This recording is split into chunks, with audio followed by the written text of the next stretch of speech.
After many months of speculation by fans, Marvel Studios has found their Moon Knight.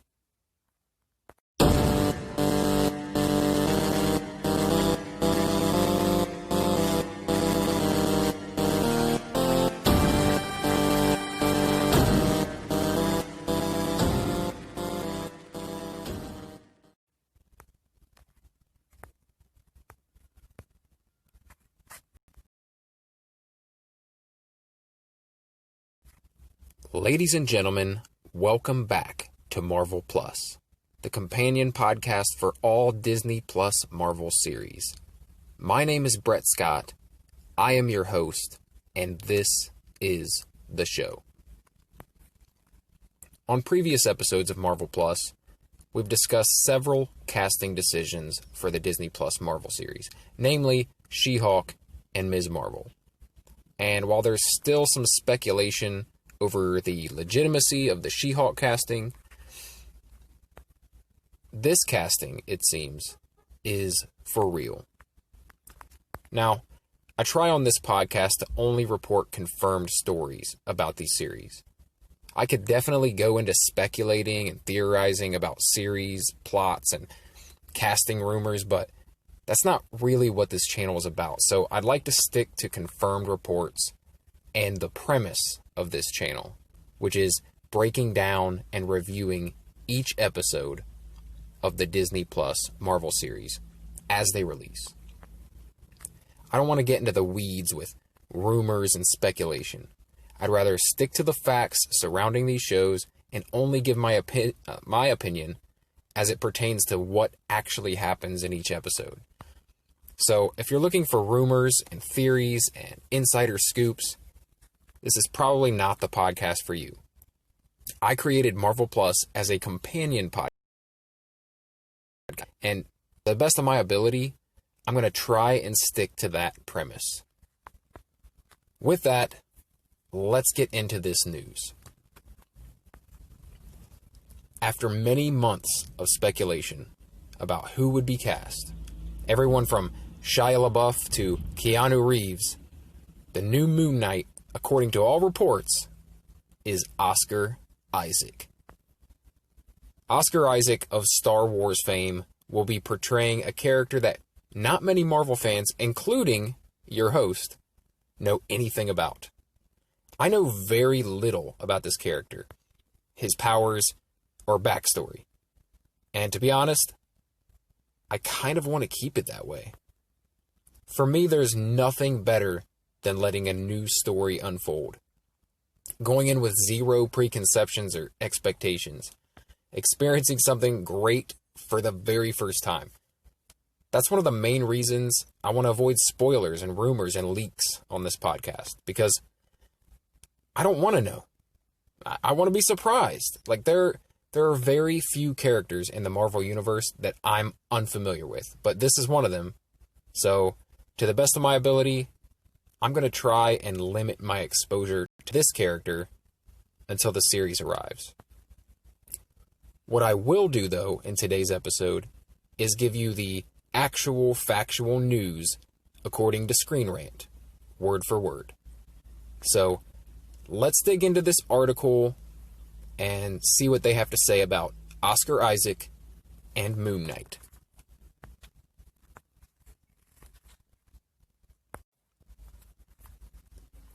Oscar Isaac cast in Marvel Cinematic Universe as Moon Knight by Rachel Labonte, Screen Rant. Following the castings of leads for She-Hulk and Ms. Marvel, Oscar Isaac has been tapped to play Moon Knight in the Marvel Cinematic Universe. Oscar Isaac has reportedly been cast as the lead for Marvel's upcoming Disney Plus series, Moon Knight. The Marvel Cinematic Universe is once again attempting to make the transition to television through a slew of shows on Disney Plus, all of which will have ties to the movies. The first batch of shows center on pre-established MCU characters like Bucky Barnes and Wanda Maximoff. But Marvel boss Kevin Feige announced at D23 last year that there will also be 3 projects that will introduce new characters to the franchise. Moon Knight just like She-Hulk and Ms. Marvel, will center on one of those new characters. Ever since the shows were announced, the fans have been eagerly speculating about who will be cast in the lead roles, particularly since they're all expected to appear in the films. Tatiana Maslany was first announced to be She-Hulk, although Maslany recently sidestepped those rumors. While newcomer Iman Vellani will play Ms. Marvel. Following those two, all that was left was Moon Knight's leading man. Now, Deadline has reported that Oscar Isaac is in negotiations to star in Moon Knight as Mark Spector, a mercenary with numerous alter egos who later becomes a conduit for the Egyptian god Khonsu. Marvel had no comment on Isaac's casting. A production start date hasn't been set, as the studio is still looking for a director attached as head writer. That's the guy who wrote Umbrella Academy. Isaac is just coming off a run as Poe Dameron in Disney's Star Wars sequel trilogy. His jump to the MCU means Isaac now has had a hand in two of the biggest ongoing franchises today. Beyond that, audiences will see him next in Denis Villeneuve's Dune, which was recently delayed from December 2020 to October 2021. And being cast as the MCU's Mark Spector, Isaac beats out fan favorite Oliver Jackson Cohen, the Invisible Man, who many thought fit the Zac Efron type Marvel was reportedly looking for.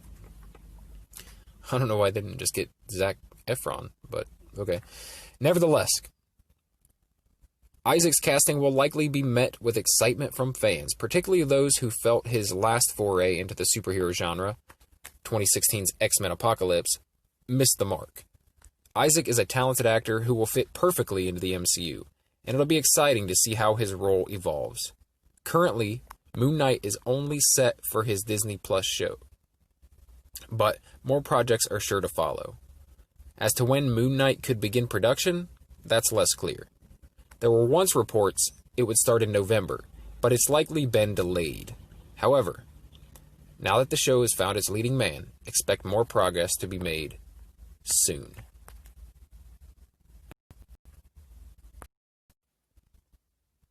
Personally, I am 100% happy with this casting choice. Like I said, I don't really have skin in the game on this one. I don't know a whole lot about the character or his background. I don't even know what he looks like in the comic books, so I really have nothing to compare it to. Now, I like Zac Efron, and the article we just read mentions they were looking for a Zac Efron type. So it led me to wonder, like, why didn't they just cast Zac Efron? I don't know. Maybe he was busy. But Oscar Isaac is great, at least what I've seen him in, which is the Star Wars series. I think he was underutilized in that series.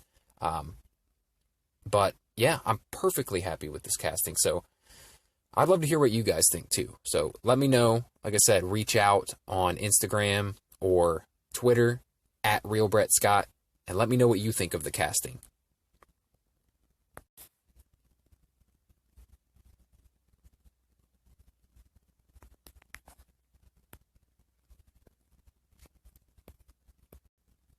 All right, ladies and gents, another short and sweet update episode. But I hope you enjoyed it. I know there are a million Marvel podcasts out there, so I really appreciate you checking out the show, and I hope you stick around for future episodes, where we will get down to the real order of business, which is breaking down and reviewing each episode of these series as they release. If you have any questions or comments for me, please feel free to reach out on Twitter or Instagram at RealBrettScott and drop me a message or comment. If you enjoyed today's episode, please follow or favorite the podcast. If you'd like to see the podcast grow, the absolute best way to make that happen is to share it on social media and let your friends know about the podcast devoted solely to the Disney Plus Marvel series. Once again, thank you for listening. My name is Brett Scott, and this has been Marvel Plus.